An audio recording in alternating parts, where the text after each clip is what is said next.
அஸ்ஸலாமு அலைக்கும் வரஹ்மத்துல்லாஹி வபரகாத்துஹு. அஊது பில்லாஹி மினஷ் ஷைத்வானிர் ரஜீம். பிஸ்மில்லாஹிர் ரஹ்மானிர் ரஹீம். ரப்பி ஜித்னி இல்மா.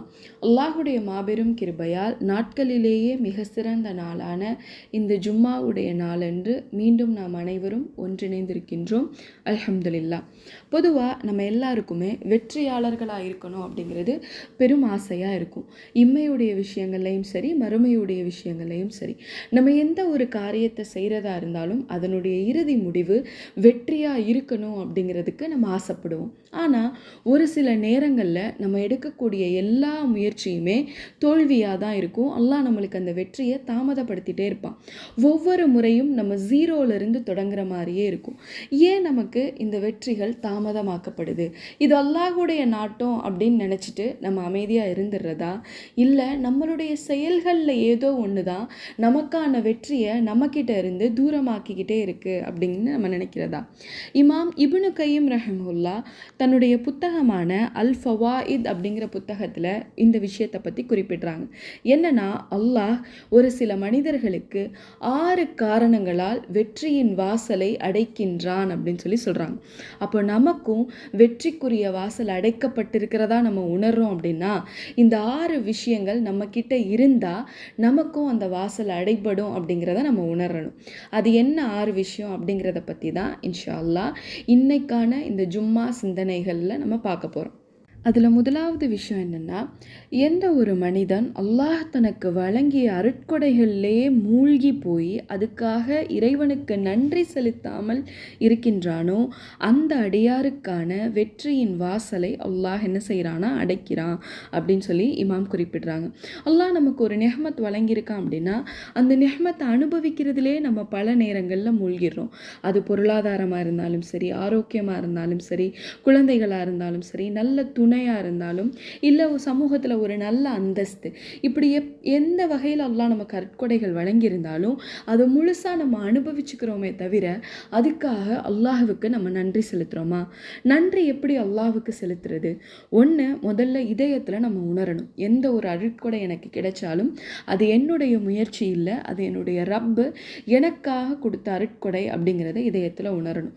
நம்மளுடைய கல்வி நம்ம முயற்சி இல்லை, அல்லாஹ் நமக்கு கொடுத்தது. நம்மளுடைய இந்த ஆரோக்கியம் என்னுடைய முயற்சி இதில் எதுவும் இல்லை, அல்லாஹ் எனக்கு கொடுத்தது. இந்த நேர்வழி, இந்த ஹிதாயத் அல்லாஹ் எனக்கு கொடுத்த அருட்கொடை அப்படின்னு முதல்ல அதை உள்ளத்தால் உணரணும். ரெண்டாவது, அதுக்காக நாவால் அல்லாஹ்வுக்கு நிறைய நன்றி செலுத்தணும், அல்லாஹ்வை நிறைய புகழணும். மூணாவதாக, அந்த அருட்கொடைகளுக்காக நன்றியை நம்ம செயல்களின் மூலமாக வெளிப்படுத்தணும். இப்போ பொருளாதாரம் ஒரு நெஹ்மத் அப்படின்னா அதை பிறருக்கு பகிர்றதின் மூலமாக நம்மளுடைய நன்றியை அல்லாஹ்வுக்கு வெளிப்படுத்தணும். கல்வி நம்மளுக்கு கிடைச்ச அருட்கொடை அப்படின்னா அந்த கல்வியை நல்ல வகையில் பயன்படுத்துறதின் மூலமாக நம்மளுடைய நன்றியை அல்லாஹ்வுக்கு வெளிப்படுத்தணும். ஹிதாயத் நம்மளுக்கு கிடைச்ச அருட்கொடை அப்படின்னா இந்த நேர்வழியை நம்மை போன்ற பிறருக்கு எத்தி வைப்பதின் மூலமாக நம்மளுடைய நன்றியை அல்லாஹ் கிட்ட வெளிப்படுத்தணும்.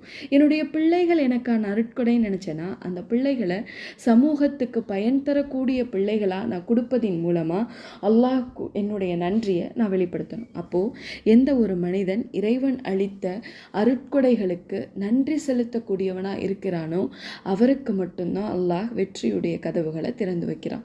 சரி, ரெண்டாவது என்ன விஷயம்னா, யார் நிறைய அறிவுகளை பெற்றுக்கொண்டு அதன்படி செயல்படாமல் இருக்கிறாரோ இப்போ அவருக்கு அல்லாஹ் வெற்றியின் கதவுகளை அடைச்சிடுறான்.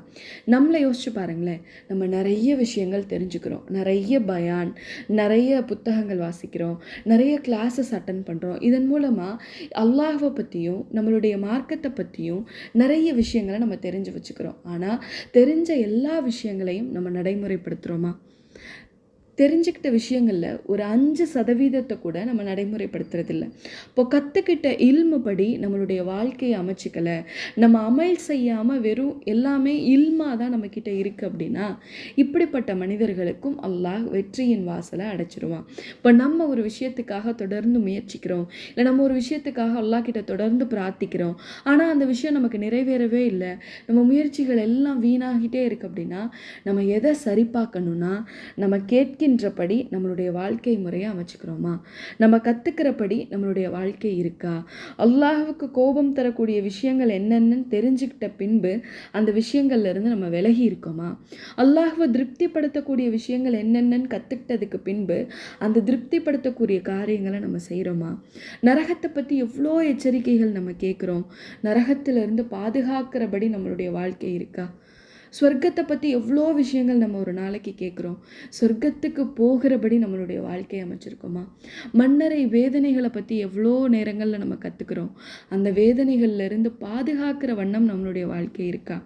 அப்போது யாருடைய வாழ்க்கை சொல்கின்றபடியும் இல்லை கற்றுக்கிறபடியும் இல்லை மார்க்கத்தை எத்தி வைக்கிறபடியும் அவங்களுடைய தனிப்பட்ட வாழ்க்கை அமையலை அப்படின்னா அந்த மனிதர்களுக்கு அல்லாஹ் வெற்றியுடைய வாசலை அடைக்கிறான். இது 2வது விஷயம். 3வதாக எந்த விஷயம் நமக்கான வெற்றியை நம்மக்கிட்ட இருந்து தாமதப்படுத்துது அப்படின்னா, பாவங்களை வேக வேகமாக செஞ்சுட்டு அதுக்கான மன்னிப்பை யார் தாமதமாக கேட்கின்றாரோ இப்போது அப்படிப்பட்ட மனிதர்களுக்கும் வெற்றியுடைய வாசல்கள் அடைக்கப்படுது. உதாரணத்துக்கு பாவங்களை செஞ்சுட்டே தான் இருக்கும். ஒரு நாளைக்கு சிறுசோ பெருசோ மறைமுகமாகவும் பகிரங்கமாகவும் நிறைய பாவங்கள் ஒரு மனிதன் செஞ்சுட்டே தான் இருக்கான். பாவம் செய்வது தான் மனிதனுடைய இயல்பு. ஆனால் அதுக்காக மன்னிப்பு கேட்காம அதை தாமதப்படுத்துறது. அடுத்த ரமலான் வர்றதுக்கோ இல்லை நம்ம ஒரு உம்ரா போய் நம்ம மன்னிப்பு கேட்போம், இல்லை நம்ம ஹஜ்ஜு போகும்போது அதுக்காக மன்னிப்பு கேட்போம், இல்லை நம்ம என்னைக்கு தஹஜ்ஜுத் தொழுகிறோமோ அன்னைக்கு அதுக்காக எந்திரிச்சு மன்னிப்பு கேட்போம்னு சொல்லி பாவங்களை மட்டும் விரைவாக செஞ்சு சேர்த்துட்டு அதுக்கான மன்னிப்பை யார் ஒருவர் தாமதப்படுத்தி கொண்டே இருக்கிறாரோ இப்போ அவருக்கு வெற்றியின் வாசல் அடைக்கப்படுது. பொதுவாக ஒரு மனிதன் ஒரு பாவம் செஞ்சுட்டா அல்லாஹ் அந்த பாவத்தை உடனே எழுதுறது கிடையாது. அதே நேரம் நம்ம ஒரு நன்மை செய்தோம் அப்படின்னா அந்த நன்மையை நம்ம மனசில் நினைக்கும் போதே அதுக்கான கூலி நமக்கு எழுதப்படுது. ஆனால் ஒரு பாவத்தை நம்ம அதை நினச்சி அதை செய்து முடித்து அதுக்காக நம்ம மன்னிப்பு கேட்குற வரைக்கும் அல்லாஹ் ஒரு அவகாசம் கொடுத்துருக்கான். ஒரு கொஞ்ச நேரம் அல்லாஹ் அதுக்காக நம்ம மன்னிப்பு கேட்குறோமா அப்படின்னு காத்திருக்கான். அந்த சிறிது காலம் நம்ம கேட்காத போது அல்லாஹ் அதுக்கான பாவத்தை நமக்கு எழுதுறான். அப்போது பாவங்களை மட்டும் விரைந்து விரைந்து செஞ்சுட்டு அதுக்காக நம்மளுடைய இறைவன்கிட்ட மன்னிப்பு கேட்காம தாமதப்படுத்திட்டே இருக்கோம்னு வச்சுக்கோங்களேன். கேட்கலாம், இல்லை என்னைக்காவது ஒரு நாள் திடீர்னு ஒரு பயான் கேட்கும்போது ஐயோ நம்ம நிறைய பாவம் செஞ்சிட்டோன்னு அப்போ மட்டும் மன்னிப்பு கேட்டுட்டு நம்ம தாமதப்படுத்திட்டே இருந்தோம்னா அல்லாஹ் நம்மளுடைய வெற்றியை நம்மக்கிட்ட இருந்து தாமதப்படுத்திடுவான். முன்பின் பாவங்கள் மன்னிக்கப்பட்ட நபி ஸல்லல்லாஹு அலைஹி வஸல்லம் அவங்களே ஒரு நாளைக்கு 100 முறை அஸ்தக்ஃபிருல்லாஹ் சொல்லக்கூடியவங்களாக இருந்திருக்காங்க. அப்போது நம்மளும் ஒரு நாளைக்கு நம்ம தொழுகையில் ஒவ்வொரு தொழுகையிலையும் மன்னிப்பு கேட்கலாம். அப்படி இல்லையா ஒரு நாளுடைய இறுதி தொழுகையில் இல்லை தஹஜ்ஜுத் தொழுகிறது வழமையாக நம்ம வச்சுருந்தோன்னா தஹஜ்ஜுத்லேயோ அன்றைக்கி நம்ம செய்த பாவங்களுக்காக அல்லாஹ் கிட்ட மன்னிப்பு கேட்கக்கூடியவங்களாக இருக்கணும். எந்த ஒரு மனிதனுக்கு பாவங்கள் மன்னிக்கப்பட்டுருச்சோ அவர் அல்லாஹ் கிட்ட இருந்து எல்லாத்தையும் பெற்றுக்கின்ற மனிதராக மாறிடுவார். நம்ம அல்லாஹ் கிட்ட நிறைய விஷயங்கள் கேட்குறோம்ல, யா அல்லாஹ் எனக்கு இம்மை மறுமையில் சிறந்த வாழ்க்கை கொடுன்னு. அந்த சிறந்த வாழ்க்கை எப்போ கிடைக்கும்னா அல்லாஹ் நம்மளுடைய பாவங்களை மன்னிச்சிட்டாலே போதும், நம்ம இம்மையிலையும் மறுமையிலையும் சிறந்த மனிதர்களாக மாறிடலாம். அப்போது இறைவன்கிட்ட அதிகமாக தௌபா செய்யக்கூடியவங்களாக இருக்கணும். நம்ம அதிகமாக தௌபா செய்யணுங்கிறதுக்காக பாவங்களை செஞ்சுட்டு நம்ம மன்னிப்பு கேட்காம இனி அந்த பாவத்தின் பக்கம் நெருங்காத அளவு நம்மளுடைய வாழ்க்கையை நம்ம அமைச்சிக்கிட்டாதான் அது உண்மையான தௌபாவாகவும் அங்கீகரிக்கப்பட்ட தௌபாவாகவும் இருக்கும் இன்ஷா அல்லாஹ். சரி, அடுத்த எந்த விஷயம் நம்மளுடைய வெற்றியை நம்மளுக்கு தாமதமாக்குது இல்லை வெற்றிக்கான வாசலை நமக்கு அடைக்குது அப்படின்னா, எந்த ஒரு மனிதன் நல்ல மனிதர்களோட உறவோடு இருப்பார், ஒரு நல்ல நண்பராக இருப்பார், இவருக்கு அவரோட அறிஞராக இருப்பார், இல்லை நல்ல குணமுள்ள மனிதராக இருப்பார். ஆனால் அந்த நபர்கிட்ட இருந்து இவர் எதையுமே கற்றுக்காமல் இருப்பார். இப்போ வெளியில் சொல்கிறதுக்காக எனக்கு அந்த அறிஞர் நண்பர், எனக்கு இந்த இஸ்லாமிய அறிஞர் நண்பர், எனக்கு எல்லா அறிஞர்களையும் தெரியும்னு சொல்வார். ஆனால் இவர் அந்த அறிஞர்களிடமிருந்து தன்னுடைய வாழ்க்கையில் எந்த ஒரு விஷயத்தையும் கற்றுக்கிட்டு நடைமுறைப்படுத்தாமல் இருப்பார். இப்போ உதாரணத்துக்கு பாருங்களேன், இப்போ ஒருத்தர் அவருடைய நண்பர் இருக்கார். அவர் நண்பர் ரொம்ப நல்ல மனிதராக இருக்கார். தன்னுடைய மனைவி கிட்ட நீதமாக இருக்கார், தன்னுடைய பிள்ளைங்கள் கிட்ட நீதமாக இருக்கார், நல்ல தொழுகக்கூடியவராக இருக்கார், ஹலாலான முறையில் சம்பாதிக்கக்கூடியவராக இருக்கார். இந்த நண்பரை பார்த்து இவர் தன்னுடைய வாழ்க்கையில் எதுவுமே மாற்றிக்கல. இவருடைய வாழ்க்கை அப்படியே ஆப்போசிட்டாக இருக்கார். தன்னுடைய மனைவிக்கு அநீதம் பண்ணுறாரு, துரோகம் பண்ணுறாரு. இவர் தன்னுடைய வருமானத்தை ஹலாலாக வச்சுக்கல, தன்னுடைய பிள்ளைகள் கிட்ட அவர் நீதமாக நடந்துக்கல. ஆனால் இவர் தன்னுடைய நண்பர்னு வெளியில் சொல்லிக்கிறதுக்கு மட்டும் இவர் பெருமைப்படுறாரு. இவருடைய வாழ்க்கையிலிருந்து எதையுமே இவர் ஃபாலோ பண்ணாமல் இருக்கார். அப்போது அப்படிப்பட்ட சிறந்த நண்பர்களை வைத்துக்கொண்டு சிறந்த பழக்கங்களை தன்னிடத்தில் யார் கொண்டு வரவில்லையோ அந்த மனிதர்களுடைய வெற்றிக்கான வாசலை அல்லாஹ் அடைச்சிடறான். இது ஒரு விஷயமா? இதுக்காக ஏன் அல்லாஹ் வெற்றியுடைய வாசலை அடைக்கிறான்? யோசிச்சு பாருங்களேன். நம்மளுக்கு அல்லாஹ் கண் முன்னாடி அந்த நண்பர்களின் மூலமாக தினம் தினம் நினைவூட்டலை கொடுக்குறான். இதுதான் சரி, நீங்கள் இப்படி தான் செய்யணும், நீங்கள் செய்கிறது தவறு அப்படிங்கிறத நினைவூட்டலை கொடுக்குறான். அப்போது நண்பர்களின் மூலமாக தினம் தினம் நமக்கு நினைவூட்டல் வந்தும் அந்த நினைவூட்டலின் படி தன்னுடைய வாழ்க்கையை அமைத்து கொள்ளலைன்னா இப்போ இந்த மனிதருக்கு அவருடைய வெற்றியை தூரமாக்குறது தானே அல்லாஹுடைய நியதிப்படி சரியாக இருக்கும். அதனால தான் அல்லாஹ் இப்படிப்பட்ட மனிதர்களுக்கு வெற்றியின் வாசலை அடைச்சிடுறதா இமாம் இப்னு கையும் குறிப்பிடுறாங்க. ஐந்தாவதாக எந்த விஷயம் நம்மளுடைய வெற்றியுடைய வாசலை அடைக்குது அப்படின்னா, இந்த உலகத்திற்கு பின்னாடி யார் ஓடிட்டே இருக்காங்களோ, உலகம் நம்மை விட்டு ஓடும்போது யார் உலகத்தை நோக்கி ஓடிக்கொண்டிருக்கிறாரோ அந்த மனிதர்களுக்கு வெற்றியின் வாசல் அடைக்கப்படுகிறது. உண்மைதானே? இந்த உலகம் யாருடைய கையிலையுமே அகப்படாது. யாராவது சொல்ல முடியுமா, இந்த உலகத்தில் எல்லாத்தையும் நான் பெற்றுக்கொண்டேன், நான் நிம்மதியாக வாழ்ந்துட்டேன், போதும் என்னுடைய வாழ்க்கைன்னு சொல்லவே முடியாது. ஏன்னா இந்த உலகம் யாருடைய கைகளுக்குள்ளும் அகப்படாது. அதை தெரிஞ்சும் நம்ம எல்லாரும் இந்த உலகத்தை எப்படியாவது அனுபவிச்சிடணும் அப்படிங்கிற நோக்கத்தில் மறுமையை மறந்து இந்த இம்மை பின்னாடியே ஓடிட்டே இருக்கும்.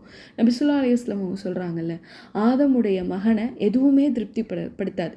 ஒரு பெரிய பள்ளத்தாக்கு நிறைய அவருக்கு தங்கம் கொடுக்கப்பட்டாலும் இன்னும் ஒன்று தான் அவருடைய மனம் நாடும். அவருடைய வயிற்றை மண்ணு தான் நிரப்பும். அதாவது அவர் இறந்ததுக்கு பின்பு தான் அவருடைய இந்த ஆசை அடங்கும் அப்படின்னு சொல்லி ரசூலுல்லாஹ் குறிப்பிடுறாங்க. அப்போது யார் இந்த தீராத ஆசைகளோட வெறும் இம்மை மட்டும்தான் முக்கியம்னு இம்மையை நோக்கி பயணிக்கிறாங்களோ, மறுமையை பற்றியும் அல்லாஹுவை பற்றியும் அல்லாஹுடைய எச்சரிக்கைகளை பற்றியும் ஒரு துளி கூட கவலைப்படாமல் இம்மையை மட்டுமே நோக்கி வாழக்கூடிய மனிதர்களுக்கு அல்லாஹ் வெற்றியின் வாசலை அடைக்கின்றான். ஆறாவதாக என்ன விஷயம் அப்படின்னா, யார் மறுமை தன்னை நோக்கி வருது அப்படிங்கிறத தெரிஞ்சு அதை விட்டு விரண்டு ஓடுகிறாரோ அந்த மனிதருக்கு வெற்றியின் வாசல் அடைக்கப்படுகிறதுன்னு இமாம் இப்னு கையும் குறிப்பிடுறாங்க. ஒவ்வொரு நாள் நம்ம வாழ்க்கையில் முன்னோக்கி போக போக மறுமை ஒரு நாள் நம்மளை முன்னோக்கி வந்துட்டு இருக்கு அப்படின்னு அர்த்தம்.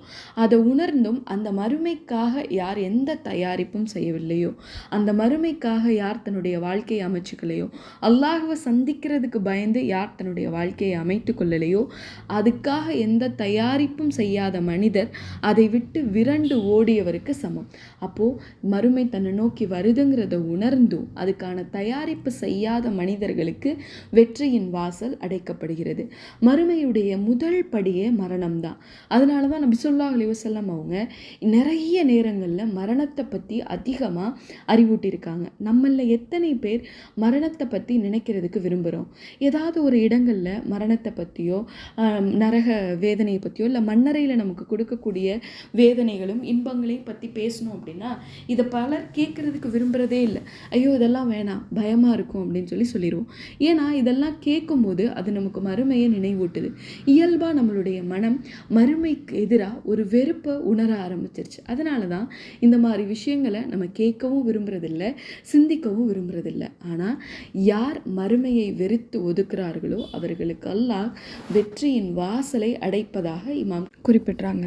அப்போது இந்த 6 விஷயங்கள் தான் ஒரு மனிதனுக்கு அவனுக்கான வெற்றியை தாமதப்படுத்துது, அவனுடைய வெற்றியின் வாசல்களை அடைக்கிறது இந்த 6 விஷயங்கள் தான். அப்போது நமக்கும் ஏதாவது ஒரு விஷயம் தாமதமாகுது, இல்லை நம்மளுடைய முயற்சிகள் வீணாகுது, நம்ம எவ்வளோ முயற்சி செஞ்சாலும் அது நமக்கு வெற்றியில் வந்து முடியல அப்படின்னா நம்ம அல்லாஹ்வின் மீது தவக்குல் வைத்து பொறுமையாக காத்திருக்கணும். அல்லாஹ் நமக்கு வேறு ஒரு சிறந்த விஷயங்களை கொடுப்பான் அப்படிங்கிறதெல்லாம் தாண்டி இந்த 6 விஷயங்களில் ஏதாவது ஒன்று நம்மக்கிட்ட இருக்கா அப்படிங்கிறத நம்மளை நாமளே சுய பரிசோதனை செஞ்சுக்கணும். உமர் ரலியல்லாஹு அன்ஹு அடிக்கடி சொல்லக்கூடிய விஷயம், நீங்கள் நாளை கேள்வி கேட்கப்படுவதற்கு முன்னால் உங்களை நீங்களே கேள்வி கேட்டு சரிபார்த்து கொள்ளுங்கள்னு சொல்லுவாங்க. அப்போது இந்த 6 விஷயங்களில் ஏதாவது ஒன்று நமக்கு இருக்கா? நம்ம அல்லாஹ்வுடைய அருட்கொடைகளுக்கு நன்றி செலுத்தாமல் வெறுமனே அதை அனுபவிச்சுட்டே இருக்கோமா? நாலேஜை மட்டும் நம்ம பெற்றுக்கிட்டு அதன்படி நடைமுறைப்படுத்தாமல் இருக்கோமா? பாவங்களை செஞ்சுட்டே இருந்ததுக்காக மன்னிப்பு கேட்காம இன்னும் தாமதப்படுத்திட்டு இருக்கோமா? நல்ல நண்பர்களை நம்ம வச்சுருக்கோம், ஆனால் நம்ம அவர்களைப் போல நல்ல மனிதர்களாக இல்லாமல் இருக்கோமா? இம்மை பின்னாடி போயிட்டே மறுமையை நம்ம வெறுக்கிறோமா? அப்படிங்கிற இந்த 6 விஷயங்களில் ஏதாவது ஒன்று நம்மக்கிட்ட இருக்கா அப்படிங்கிறத நம்ம சுய பரிசோதனை செஞ்சு அதை சரி பண்ணிக்கிட்டோம் அப்படின்னா அல்லாஹ் குறிப்பிடக்கூடிய வெற்றியாளர்களாக இன்ஷா அல்லாஹ் நீங்களும் நானும் மாறலாம். அஸ்ஸலாமு அலைக்கும் வரஹ்மத்துல்லாஹி வபரகாத்துஹு.